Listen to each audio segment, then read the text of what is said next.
Good morning, dear Dhamma brothers and sisters. It is a joyous day, this morning of Buddha Day, the full moon day of the Vesak month. And it is very heartening, happy to see so many of you in this hall this morning to reflect, because the Buddha Day is in fact a day for us to reflect on the teachings of the Buddha, to see what we can learn as well as relearn, because there are many things we have heard before, and it is good that we reflect so that we bring into our minds what we have learned and make that understanding stronger. So I'm very lucky to be invited to give this sharing on this Buddha Day morning. And as you know, we have a theme for our Buddha Day celebration. It is making lives more meaningful. And that's what Nalanda as a society, as an institute, as an organization has been trying to do these 20 years. So today, we also, in a very joyous way, celebrate the 20th anniversary of Nalanda Buddhist Society. So today, my sharing is based on this topic. How to live, or rather, living a meaningful life, following our theme. And we have been very mindful of this project, of this purpose of ours. How to bring this meaningfulness into the lives of our community, the lives of Buddhists, and the lives of human beings in general. But what is it actually to live a to live a meaningful life? We keep talking about having meaning, to live a meaningful life. How can we make our lives follow this theme? So today, I hope as my Buddha Day sharing and offering to you, my dear brothers and sisters, my ideas on what actually is a meaningful life. And I'd like to thank Venerable Sir for giving me, also allowing me to speak on this very auspicious occasion. So let me start. I start with this statement. Life is meaningless. Life is meaningless, unless we decide it is not. You see, in our system of understanding, what we understand of the world, what we understand of our life, the way we study the Buddha's teachings, it tells us, the teachings tells us, that there is no great meaning in our lives. Other religious systems tell us there is a plan. There is this creator who has a plan for us. This creator created everything in the universe, and he wants all the living beings in the universe to follow a set path. There is a system, there is a way. But since we are followers, we are disciples of the Buddha, no one tells us about a creator and a set path, a plan for us. We don't have this plan. So actually, when we take a look at the world, when we take a look at the human beings in this world, they don't seem to be following any set plan. So, understanding this, we come to the conclusion that if we want to have meaning in our lives, we decide on that meaning. Us, human beings, people with mind, we decide on our own meaning. Because the way we see it, we can go many, many directions.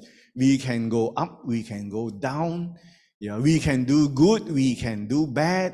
We can make the decision to make other people's lives more happy, or we can make the decision to make other people's life more sad.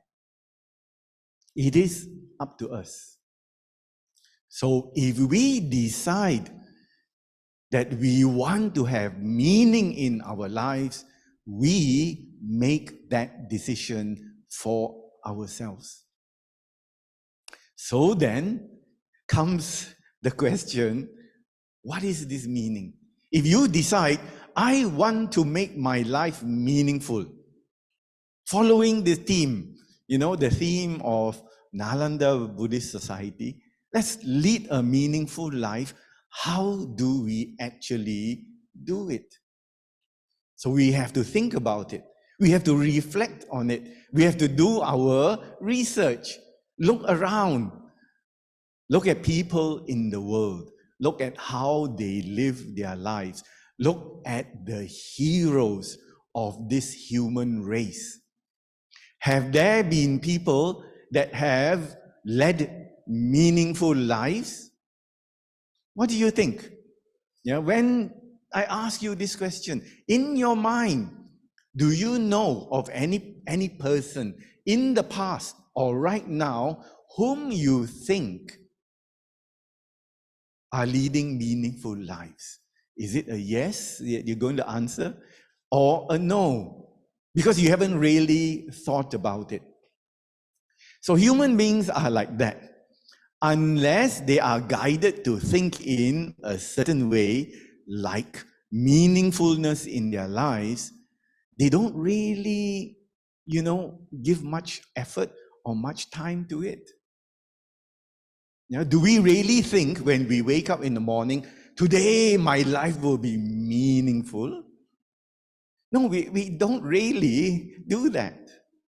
Unless we find a purpose, unless we find a cause, unless we find a direction, then we move towards that purpose, that objective, that result that we want. So there have been, in my mind, in my opinion, people who have lived lives of great purpose, lives of great meaning, and they are the ones who change the directions of history. They are the ones who change the way human beings are thinking right now. So you can call them heroes. When I was teaching in the university, one of the great exercises, one of my favorite exercises with my students is to ask them, who are your heroes? So, brothers and sisters, take a moment to think about it. Who are your heroes? Who are the men and women that you admire, that you think have led worthwhile lives here on this earth, or even living a worthwhile life right now? Give it a thought. Who comes to mind? So for my students, I will tell you, entertainers come to their mind. They will think of this singer, this actor. They will think of sportsmen, Messi, Ronaldo. All these people are their heroes. Why? Because these people can kick a ball better than most other human beings. So they become heroes. And then there are those who are Maybe they are great doctors, they are great scientists. So these are their heroes. So again, my dear brothers and sisters, who are your heroes? Do you know why I like to ask this question to my students? Because it is through knowing their heroes, I get to know them. Because the people you admire tells me something about you. It's only if there is a kind of an affinity, there's a kind of an agreement that you would admire these people. Yeah, for example, if you like cooking, maybe Jamie Oliver is your hero. The way he throws things together, and suddenly there is a dish which is very delicious and very nice to eat. Do you know JB Oliver? Very good. Yeah. So if you like to kick a football, there's no doubt somebody like Messi, yeah, is your hero. So coming back to our topic, there have been, I will tell you personally, people I have admired as my heroes. So we will have to, if we are going to find out about meaning in our lives, what do these heroes really think? Because it is through their thinking that we learn something about what we want to know. And without doubt, this person I will introduce is our hero. He has passed away, but he has, in a direct or indirect way, influenced our life. For me personally, it was a direct way. Yeah, I used to listen to him. I used to discuss things with him. I used to do work for him as well. So one of the first things I did while preparing for this talk was to think, what does the late Chief, Venerable Kesari Dhammananda, think about this? So here are his words. I just share them with you very quickly, in point form. Late Chief said, and this was his own writing, the important point about life is that we are here. We have life, and therefore we must make the best use of this life. This indeed is the great value of life. Many people, in his opinion, lead very narrow, unhappy, and sad lives. They don't really know what to do with their lives, except that they want to survive. So they do not make the best use of life, and they spend most of their time worrying and struggling for survival, and having a lot of problems and hindrances. So we spend more energy in the battlefield. So this thing about working, to survive is a battlefield. Fighting for gain, fighting for name, fighting for more possessions, fighting for more money. There are people like that. We are lucky in that during a holiday, this holy day, as mentioned by Brother Tong, we get time off. There are people whom, if they don't work, they don't eat. Simple as that. But we are very lucky. We get time off to come and do things that are very meaningful to us. So Chief Reverend also said, occasionally we do gain a bit of momentary emotional satisfaction. But every pleasure that we enjoy inevitably ends with suffering. So the message from late Chief is that we have life. Make use of the life. We have to think about how we can inject meaning into this life of ours. The next hero of mine is this person, also passed away.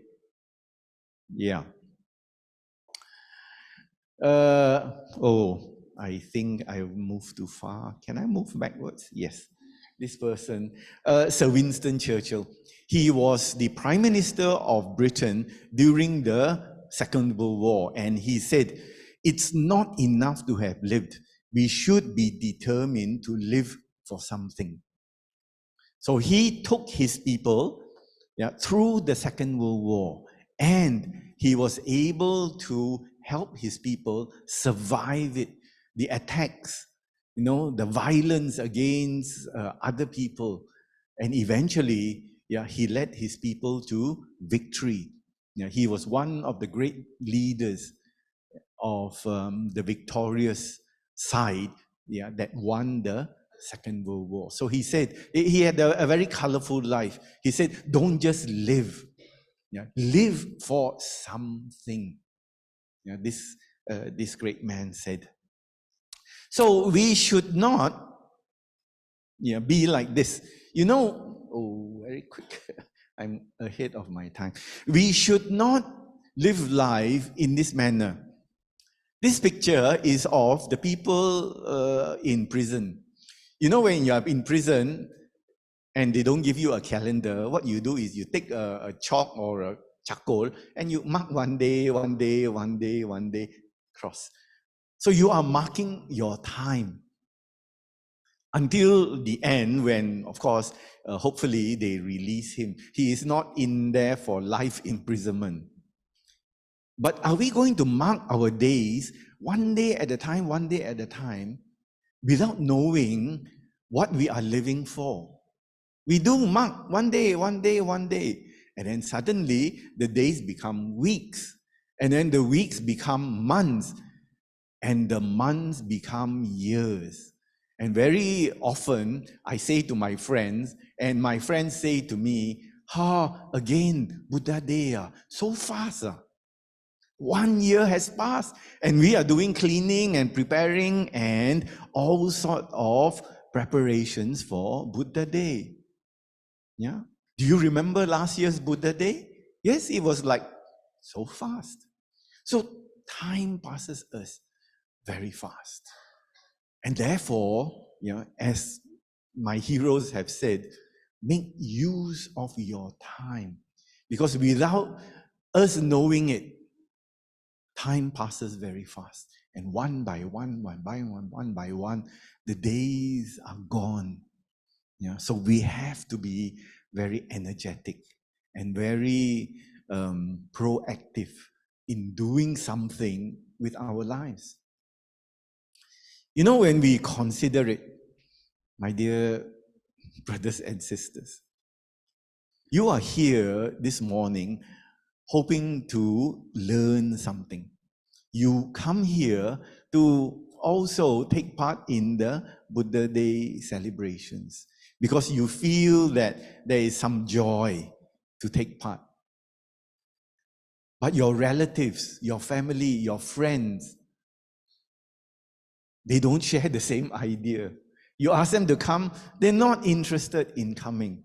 They have other things to do with their free time. And most of them will wake up afterwards, now 10 o'clock. They will wake up afterwards thinking, what shall I do today? There's no sense of purpose. There's no focus. There's no objective. So most of the world is like this. That's why I started with this statement. Life is meaningless unless you inject the meaning yourself. So we have to make that decision. What do I do with this life? For me, and for a lot of my friends of the same age, suddenly the years disappear. Then we look at each other. How come your hair so white? Also, how come your hair less? How come your skin so dry? How come you are not standing straight as before? Time passes fast, very, very fast. So this decision is a very relevant, very important decision. So let me share with you 5 points on making life meaningful. And later on, I will try and tie it up with our purpose, as a Buddhist. The first one is, I think life is meaningful when you live happily and contented, finding fulfillment in the present moment. Now, what is that meaning? What does it mean? Number one, when we live our life, and we are very lucky in this country, we live our life without a lot of disturbance. There are many people right now in other parts of the world, Sudan, for example. They are living very dangerous lives because at any time they could be killed. There's a revolution. Factions are fighting each other. And if you're not on my side, I have the right to kill you. How can we live happily in that kind of situation? We cannot.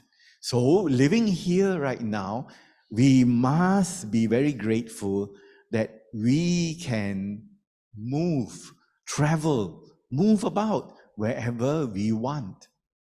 So because our material and our emotional needs are satisfied, we are blessed. We really are, with a sense of well-being. Pali word hitaya. This well-being, pervades every aspect of our life. Afterwards, when the talk is over, we will do other practices, and then we will think, what do I have for lunch? We make a decision about lunch, and then we make a decision about dinner, and we make a decision about where we want to go afterwards.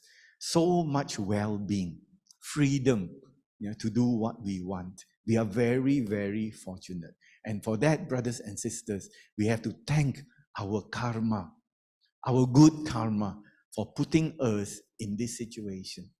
Then, happiness comes easily when we are contented, when we are guided by simplicity and moderation. We are not. There are people, I'm sure, right now working for more and more and more money. They take the opportunity to try and earn more because they think what they have is not enough. And sometimes, no matter how much they have, it's never enough. I've known of people like that. Every opportunity they get, they try to add to their possessions. But we are sitting here happy, contented, with the sense of hitaya, well-being, happy to be with other brothers and sisters in this hall. So we are contented. But life throws us challenges very frequently. So an important part of well-being is to guard our mind, is to train our mind to be in the present moment where we can see the nature of our challenges. Are we getting more depressed? Then we should use that mindfulness to see our minds. Are we getting more angry? We should understand ourselves. So being in the present moment is explained by my next hero, who has also passed away. And he says, it is being in the present moment that we understand what we are doing. So Venerable Master Thich Nhat Hanh passed away last year, I believe. Yeah, he says, if you take the time to eat an orange, eat it in mindfulness, not in forgetfulness. Meaning to say, be there. Be in the present moment, be here. We only have the present. After that, every moment passes away and becomes the past. The future is an imagination. We don't know what the future is. So therefore, take value, see the value of the present moment. When you are here, be here. Sit here in the hall with me. Don't be at home. Don't go back to your office now. Don't go there. Don't be with your boss. Be with us here in the present. And then you will know how to understand yourself and be able to take care, meet the challenges that we have in life, face on, and be able to solve the problems because we know what it is. The next point, let me share with you, is life is meaningful when you believe in yourself, trust in your ability to overcome.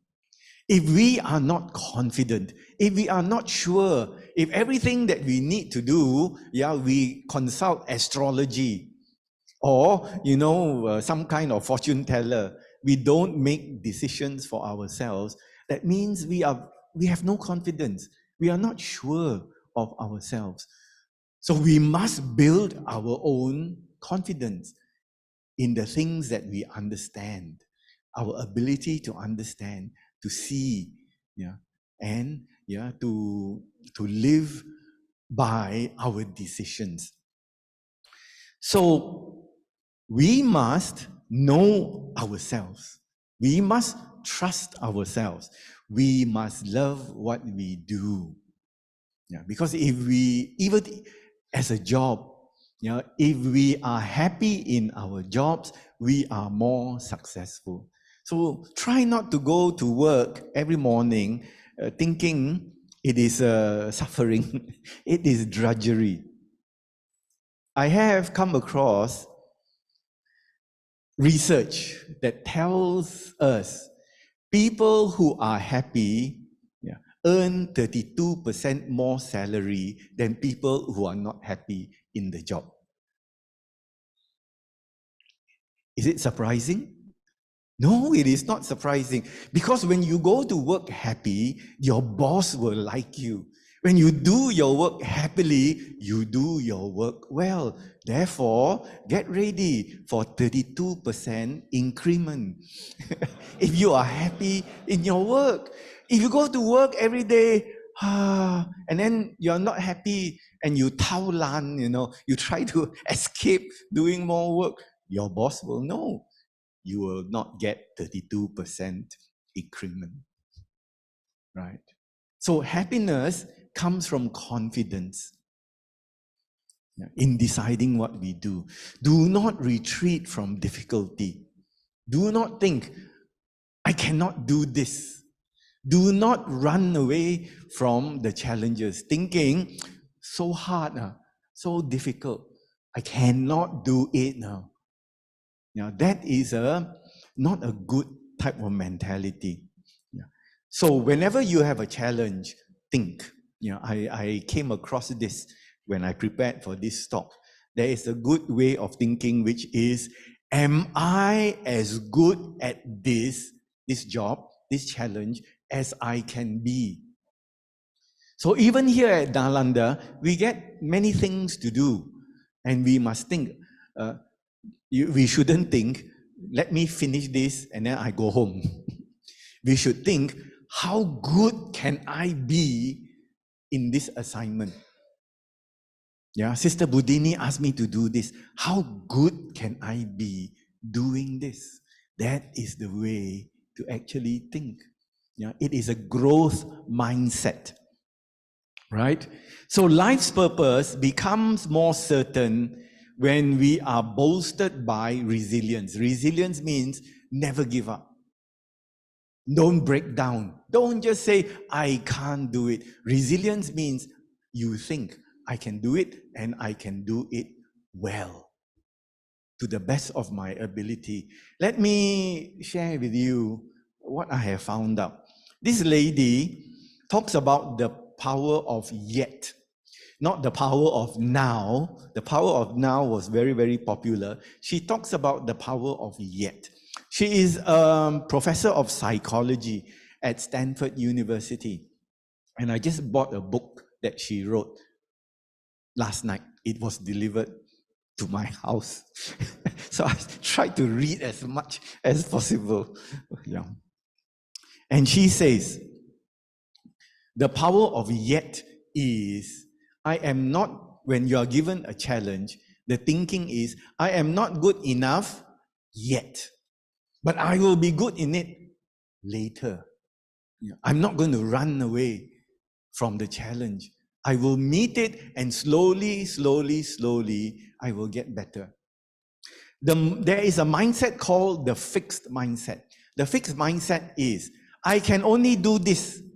Don't give me other things. I can only do this because I have learned how to do it. If you give me other things, I will fail. That is a fixed mindset. Even people good in the job have a fixed mindset. They say, I am good at this. And other things, I don't want to try. Because if I try, I might fail.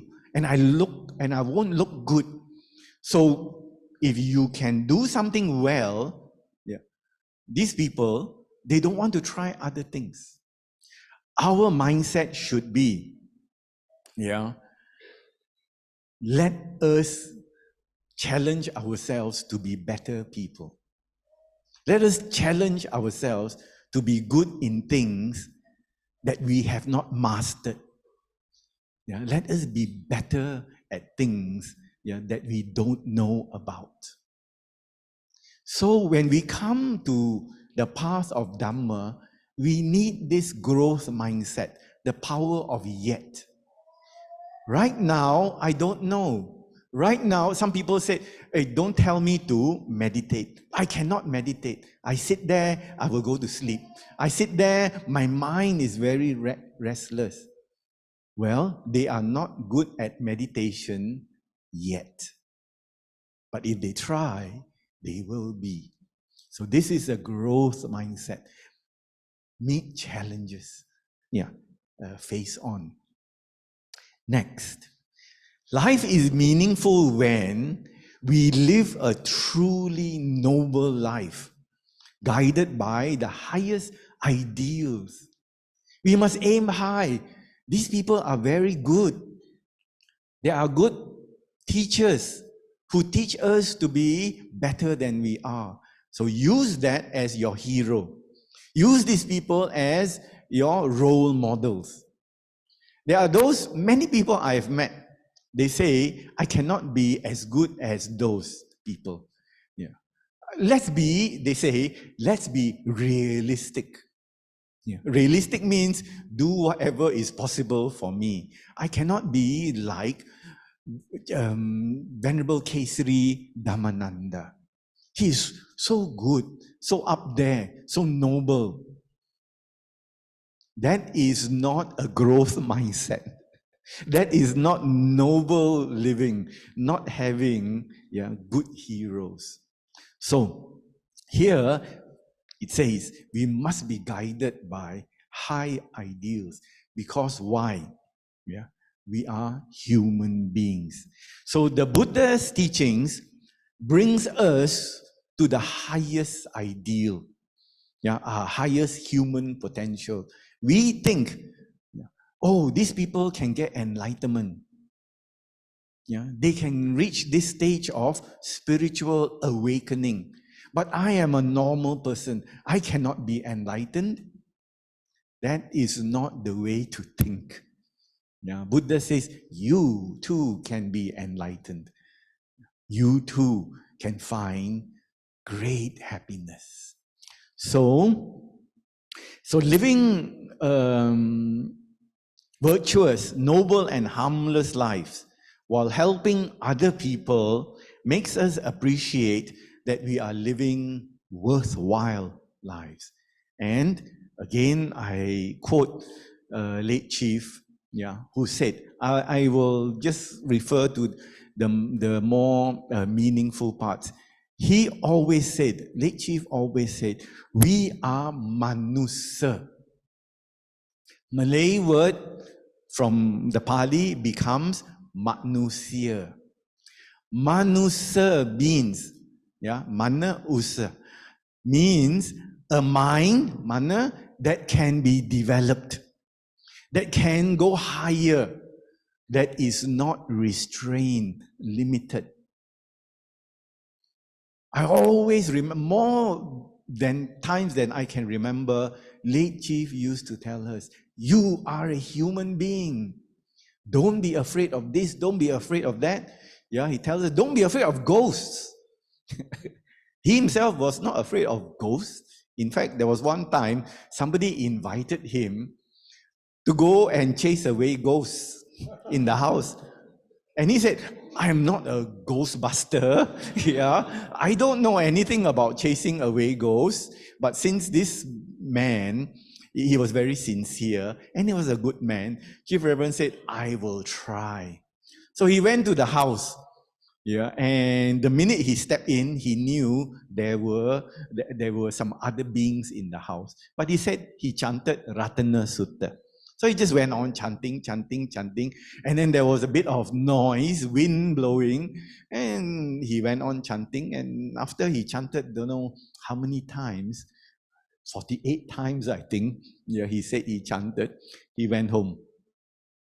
Then a few days later, the man came with apples and oranges. And Chief Reverend said, well, when I saw apples and oranges, I know something is good. He came to offer apples and big oranges. And they asked the man, what happened? He said, Chief, do you know, those things, they're not in my house anymore. They're in the garden now. And they are rustling my bushes and my plants, but they do not come into the house. So Chief Reverend said, okay, yeah, since you brought apples and oranges, I will try again. So he went back to the house, did more chanting, and a few days later, the man came back and he said, they are no longer on my property, they are outside. So that was the attitude of Chief Reverend. You, he says, you are a human being. You are higher than them, these unseen things. Don't be afraid. You are born in a higher level. You are born to do greater things. They cannot. They don't have the aptitude to listen to the Dhamma. In fact, those unseen happy ones, we call them devas.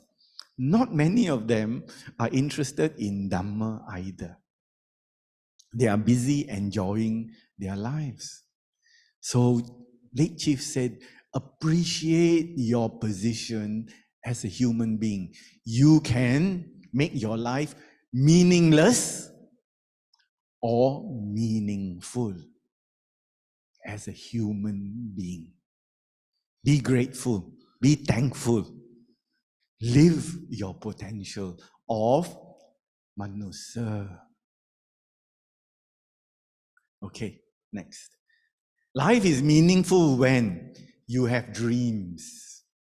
Your life has purpose, inspired by the need to serve others. Right. So, my dear brothers and sisters, do you have dreams? Do you wake up every day to a purpose? Do you say, I must do this to achieve my dream? We need to have that. We must have that, or else we have lost a great opportunity. Our minds can think, our minds can improve. Why let the opportunity slip away? So here I explain it. Yeah. In that, very basically, human beings have a natural inclination to help others. We do the work that we do because, not just for ourselves. Of course, when we practice, when we study, we get some peace, we get some confidence. But we are working here. My colleagues here in Nalanda, why are they doing the things that they do day in, day out, until 12 o'clock at night? Late into the hours, they are doing their work. Do they get paid? No, not really. Not really. Then what do they get out of it? this work that they do, this work that we do, we get satisfaction, we get happiness, we get a sense of meaning, a sense of purpose. I am helping to maintain, sustain the Buddha Sasana. Happiness, in our hearts. So we are helping people. We are spreading the possibility of enlightenment to everyone. It gives us a lot of satisfaction. Why do we want to help others? Let me explain. And this is something I found out. There is a type of brain cell. Brain cells are called neurons. There is a neuron called mirror neurons. What are these mirror neurons?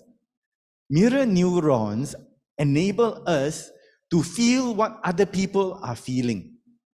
They mirror, reflect back other people's emotions.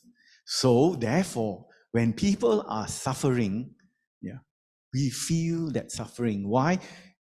We are made for it. The original experiment was on monkeys, but they found that human beings are also made for it. When you suffer, when you see people suffering, you feel it. Why? Mirror neurons. You can't escape it. You can then make a decision. Forget about them. Forget about their suffering. I don't want to see their suffering. You can make that decision. Or you can say, I feel compassion. Let me help them. That's another decision. So human beings have this natural ability. So when we help others, the great helpers of the human race, even those who are non-Buddhists, they also, like Mother Teresa. Do you know Mother Teresa? She's passed away also. They go out and help people as their life's purpose. There are many others also who go and help others. I was very fortunate. I have been very fortunate to meet those who are working for this group of people in India called untouchables. There was this monk, he also passed away, who helped the untouchables in India have some dignity. Because the other people don't respect untouchables, but he helped them. He built temples, he gave them purpose as well. As Buddhists, he gave them purpose. So this is compassion at work. Another great figure is Venerable Sanghasena. Have you heard of him? You should go and visit him. We, as a group, Nalanda, went to visit him in 2019. Time flies out. So these are people with compassion who really want to help others. We should make them our heroes, rather than Messi or Tom Cruise. Monks, compassionate people should be our heroes. Here is one person also who knew what he was talking about. And he built modern Singapore from nothing. From mangrove malarial swamps, he built today's Singapore. He said, and these are his words. I listened to a video and I wrote down these words. He said, if all you have is material success, and you don't have a sense of the aesthetic, of the spiritual, a sense of being part of the community, of courtesy, compassion, then something is missing. The great Lee Kuan Yew said this, and he believed it. And lastly, number 5, life is meaningful when you have good, like-minded friends who love, guide, and encourage you. There's an African proverb which I shared the other day. It goes like this. If you go on a journey, if you are traveling someplace, and if you want to go fast, go alone. Go by yourself. Then you can go very fast. But you are not quite sure of your own state when you arrive there. But the proverb also goes, if you want to go far, not fast, if you want to go far, go with friends, this journey. Then you will go far. Then you are sure you will reach your destination. So this is what we must have. Kalyana Mitta. Be Kalyana Mitta. Good friends, spiritual friends, for the people that you know. Because Kalyana Mitta inspire us to be good people, better people than we are now. So at the same time, while we have friends, we must also be wise enough to know those whom we can trust and we can listen to and learn from, and those that are not trustworthy.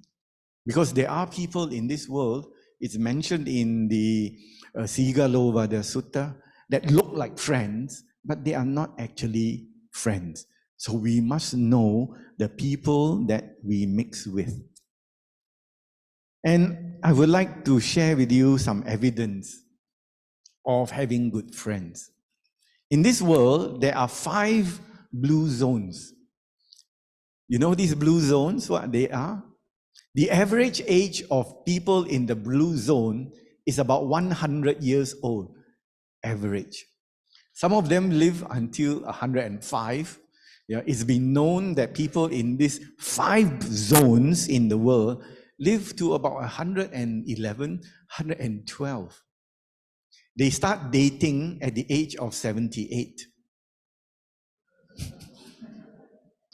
They start going out with somebody, at the age of 78.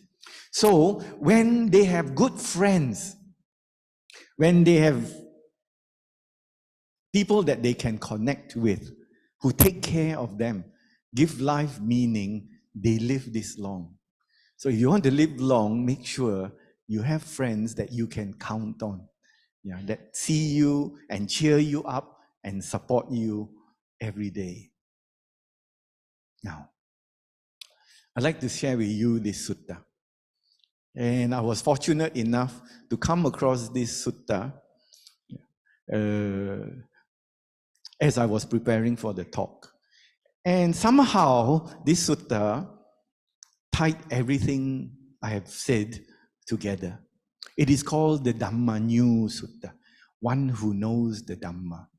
In it, the Buddha explained to the monks, he said, a monk who is accomplished in 7 qualities is worthy of offerings, worthy of hospitality, worthy of gifts, worthy of salutation with an anjali, a supreme field of merit for the world.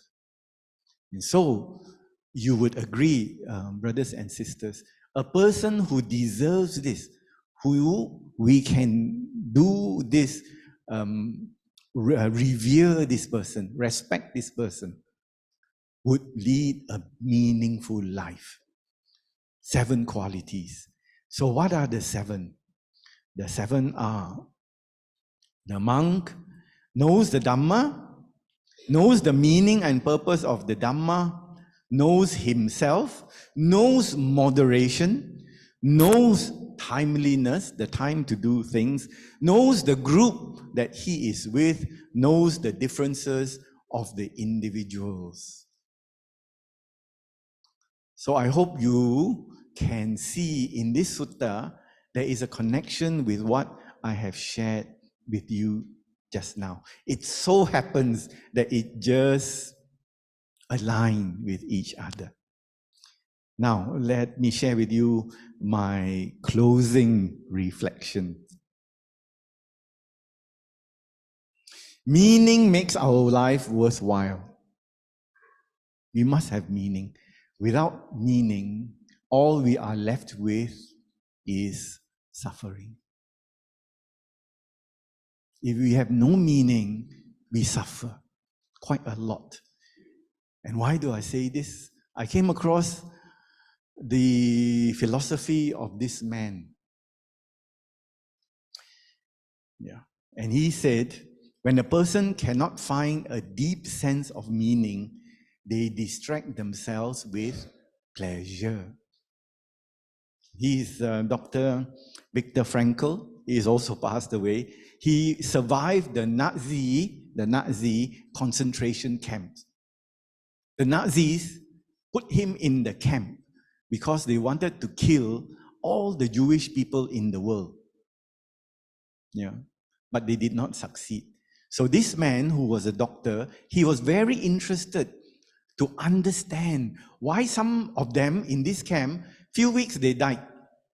Some of them, few months they died. And some of them lived till the end of the war when they were released. He said, those people that had purpose, they had meaning, they survived, they lived until the war ended, they were allowed to go home because they had purpose in their lives. It kept them going through the suffering. They were treated very badly by the German soldiers who did experiments on them. No food, tortured them. But if they had meaning, they had purpose, they survived until the end. This is how important meaning is to a human being. But if we have no meaning, what do? We enjoy ourselves. Go for dim sum in the morning. Eat nasi lemak. Because they don't know what to do on a Buddha Day morning. So that's why it's important for us to drive ourselves, to have this sense of purpose. So with that, let me wish you, I'd like to thank you for your kind attention and also wish you a happy Buddha Day.